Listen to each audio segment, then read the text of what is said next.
All right, hey, some gadget guy. Gonna test out a new hydraulic rotating grapple for the mini Chinese excavator. This was AGT brand. Yeah, let's just get to it. So I've got it hooked up to the auxiliary line that was here. Had to buy a $50 fitting, have that made up at the shop. 16 to 14 millimeter with a male-to-male 1414 adapter there. Otherwise, hook that up to the blue motor, and then the ram down there, that I ended up hooking up to this particular cylinder in the front.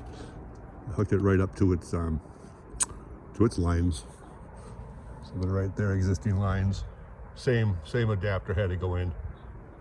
Again, because this was a little bigger fittings on the AGT's spinning grapula, rather than it's not the same size as the unit. So anyways, all right, here we go.